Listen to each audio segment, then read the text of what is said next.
counter-terrorism operations against the Islamic State, ISIS, or Daesh. He explained that while the specific military operations has ended and most US personnel involved have left, Washington remained committed to supporting Nigeria through intelligence collaboration at the request of the Nigerian government. And also that operation in Lake Chad Basin of Nigeria had not only helped the countries in that immediate region, it also helped countries globally as they disrupt the ISIS network and this itself. Then we have withdrawn a bunch of our forces that were just there for that operation, but we are continuing to partnership for Nigeria has asked for us to help continue with the intelligence sharing and understanding the necessary to be able to prosecute these difficult tasks, he added. The US generally described Nigeria as a capable partner with a strong military, adding that the cooperation between both countries has yielded significant results against ISIS. According to him, US intelligence support, combined with Nigerian military efforts, led to a successful operation against the second-in-command of the ISIS global network. I think the partnership that we've shown recently with Nigeria, where Nigeria is a very capable and large country, it's got a strong economy, it's got a large educated population, it's got a very capable military, but there are things that we have learned in terms of terrorism, fight over several years, that we are able to assist and integrate with them to help them with intelligence and help with intelligence sharing, that eventually led to a cooperative effort to where we were able to bring some unique capabilities that the US brings and be able to prosecute together the number 2 leader within the ISIS or Daesh organization, who is responsible for much of the global operation, their global media and the global recruiting. Anderson stressed the success of the operation demonstrated the value of intelligence cooperation rather than long-term foreign military deployment. He also advocated stronger intelligence sharing among African countries to combat terrorism, illicit trafficking, and other transactional crimes. According to him, effective communication and established partnership recently contributed to the interception of a record 31-ton cocaine shipment originating from South America and transisting along the Western African coast.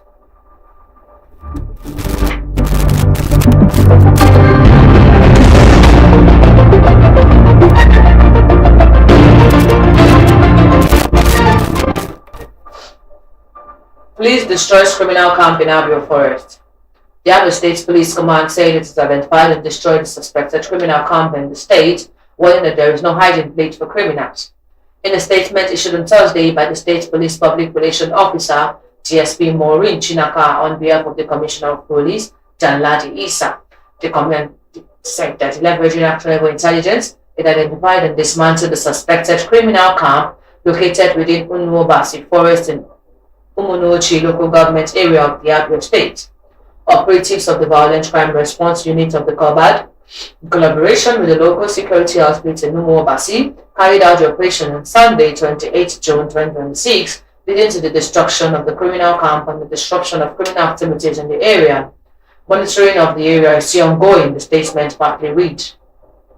The statement added that the Commissioner assured residents there will be no hiding place for criminals within the state. He reiterated the command's commitment to its constitutional mandate of preventing crime and apprehending criminals.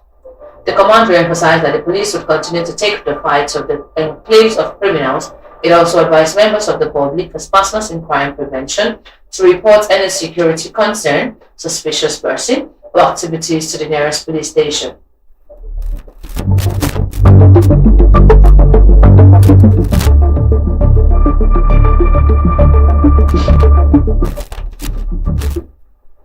Shock as Ifako sets self on fire, dies. The shock and confusion gripped residents of Adebiopon village in the Obafemi Owode local government area of Ogun State on Wednesday after a 50-year-old traditional priest, Morisala Shodia, allegedly set himself ablaze. It was gathered from multiple sources in the community on Thursday that the incident occurred on Wednesday evening when Shodia reportedly dosed himself with petrol inside an uncompleted building before setting himself ablaze. The residents, the media gathered, they quickly extinguished the fire and rushed him to General Hospital Ijai, Abeokuta, where doctors pronounced him dead on Thursday morning. Before the incident, Shodia, colonially known as Ifako, was widely known for his fortune-telling and Ifako worship. He had reportedly practiced in Ijai for several years before relocating to Adebiopon village. Speaking on condition of anonymity because of the sensitive nature of the incident, a community source alleged that Shodia had set himself ablaze after showing signs of depression. We learned that he set himself on fire. He had not been himself since his wife left him for another man. He had been showing signs of depression, the source said. Another resident, identified only as Kazim, said villagers rushed to rescue Shodia after seeing him engulfed in flames. We rushed to the scene to save his life. We put out the fire and took him to the hospital. But I heard this morning that he had died, Kazim said. Although some people claim that the other people set him on fire, he actually set himself ablaze. He crawled out of the bush while he was on fire. He formerly lived in Ijaya at Debakwa, Bekota, before moving to Adiogun village. The Ogun State Police Command spokesman by Babashe Yolushe said the police had commenced an investigation. He stated on July 1, 2026, a 50-year-old man, Moritala Shodia, allegedly set himself ablaze after pouring petrol on himself in an uncompleted building at Adebiokun village. He was rescued and taken to General Hospital in Jaya, Bekuta for treatment.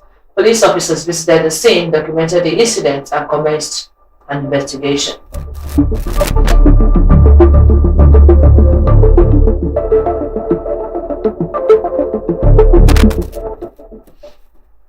Lasema yet to decide on the relief for Lagos flood victims.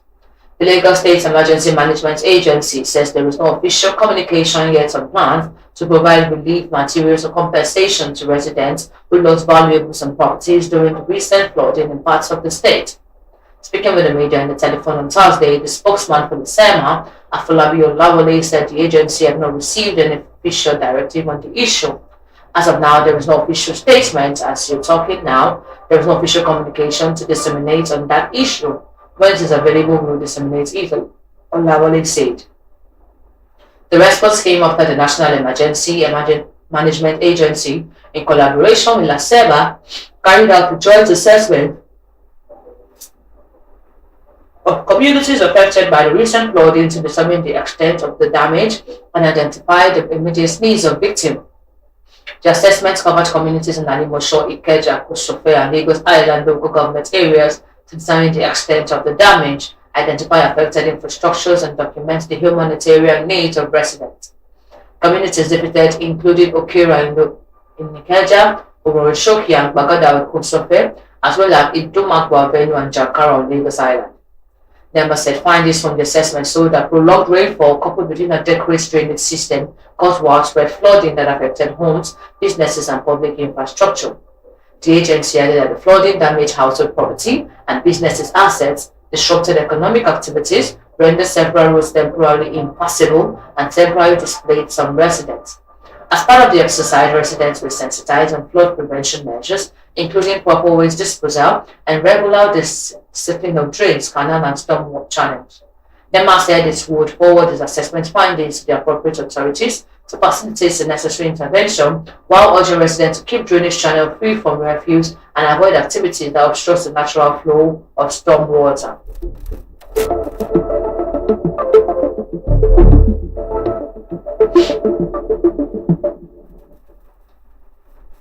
Sports. Paralex Bank splashes cash on Lagos under 15 athletes. The Paralex Banks has rewarded 10 of Lagos State standout athletes for the 2025 National Youth Games with ₦1 million each, recognizing their contribution to the state's historic triumphs at the competition. Team Lagos shone at the 9th National Youth Games at Asaba. They showed in Lagos host Delta State by winning 110 medals comprising 52 gold, 32 silver, and 26 bronze medals. The presentation ceremony held at the bank's headquarters in Lagos celebrated the young athletes who medal winning performance power Team Lagos to its first ever overall title at the National Youth Game. Presenting the award, Paralex Bank Managing Director and Chief Executive Officer Olufemi Bakare described the cash reward as an investment in the future of Nigeria's next generation of champions, rather than simply a recognition of past achievements. Today is not just about celebrating medals, it's about celebrating excellence, Bakare said. We believe that investing in young people is one of the best ways to shaping their future. Our purpose is to enable limitless possibilities, and that is why we're extending ₦1 million to each of these outstanding athletes as a token of appreciation for their hard work and commitment. He added that the initiative reflects the bank's belief that excellence should be recognized from an early stage. This gesture is beyond the reward, it's an investment in the future and a reminder that excellence never goes unnoticed. To our young champions, today is not your final destination.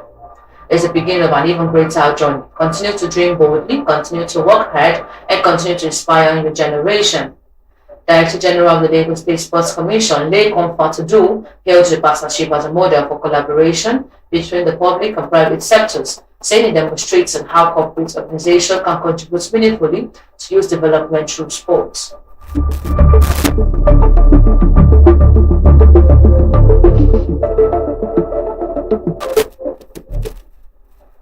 The Tigers revive World Cup hopes with Tunisia wins. Nigeria and the Tiger boosted the chances of reaching the next round of the 2027 FIBA World Cup qualifiers after edging Tunisia 84 to 81 in the training encounter on Thursday in Luanda, Angola. The victory was Nigeria's second of the qualifying campaign, bouncing back from two defeats in the previous qualifying window to keep their hopes alive. In November, Tunisia defeated Nigeria 88 to 78 after overtime on home soil in the first round of Group C. However, Thursday rematch in the Angolan capital marks a fresh start for the Tigers under new head coach David Fisdale. The Tigers made a bright start, taking the opening quarter 23-21, but Tunisia responded by claiming the second quarter 23-20 to lead the team levels at halftime. The contest remained closely fought after the break, with Nigeria regaining the initiative by winning the third quarter 21-19 before holding their nerve in the final period, taking it 2018 to secure a hard 4-3-point victory. The result moved Nigeria up to the third in the standing with 6 points, level with second place Tunisia, but 2 points behind group leaders Guinea. The Tigers will now turn their attention to Friday's clash against Guinea, knowing that another victory would draw them level at points with the leaders and significantly boost their chances of progressing to the next round of qualifiers. Thursday victory also marks the winning start for Fidel, with his two-time NBA champion and former Miami Heat assistant coach Terry Nigerian back on course in his first game in charge. Appointed in May to revive the team's qualifying campaign after a disappointing start, Fisdale praised the players' resilience despite admitting there was still plenty of room for improvement. He added, with a lot of things wrong, we made a lot of mistakes that these guys have never made. The top three teams from each of the four groups will advance to the second round, which will be played between August 2026 and February 2027. The remaining 12 teams will then be divided into two groups of 6, carrying over the results from the first round. The top two teams in each group, along with the best third place team, were qualified for the 2027 FIBA Basketball World Cup in Qatar.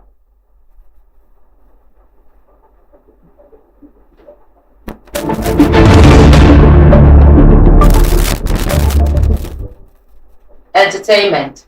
I don't believe in money rituals, witchcraft, movies, unrealistic, Sonia Ali. The veteran Yoruba actor, director, and producer Sonia Ali has said he does not believe in money rituals, describing many witchcraft team storylines in Nollywood as unrealistic and lacking credibility. The actor, known for his films such as Omogeto, Lagos Girls, Omole, and Soso, made the remarks during a Wednesday episode of Oinomo uploaded on the show YouTube channel, where he spoke in Yoruba about script writing, superstition, and his personal belief. According to Ali, there are certain teams he deliberately avoids when writing movie scripts because they are not based on realities people can verify. Questioning popular portrayals of witches in film, the actor said there were no evidence of support many of the claims recalling depicted on screen. Who is the witch that documented everything? Who do witches even look? I can write about hate and run because it's real. These are things people experience, he said. Ali also dismissed claims surrounding money rituals, arguing that many of the popular narratives do not stand up to logical continuity. I always said I do not believe in money rituals because I once asked them a question. They said the demon breaks money, but does the demon have a printing machine? Will it steal money from Central Bank of Nigeria or will it change, he said. He explained that when those questions could not be answered, people often change the explanation. I asked them and they were confused, so they came up with another myth that the money comes through a contract that the person did not even bid for. I love realistic script. I do not believe in money rituals, he added. The actor also opened up about his past gambling habits, revealing that he once participated in football betting before deciding to stop. I used to bet before, football betting, but God does not support it. We thank God is now in the past, he said. Ali is a founding member of the Odumfa Kakos and has remained one of the notable figures in the Yoruba film industry, recognized for his emotional acting styles and contribution as an actor, producer, and director.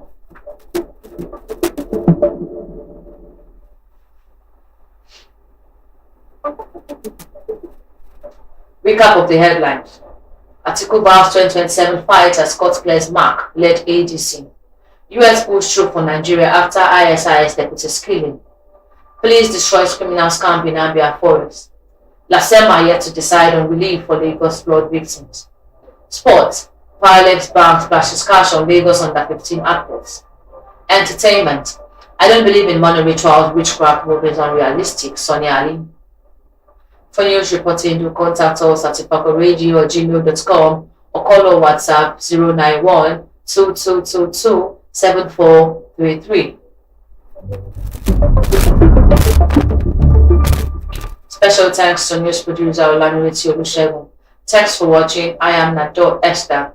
Do have a productive Friday. God bless Ifako. Enjoy.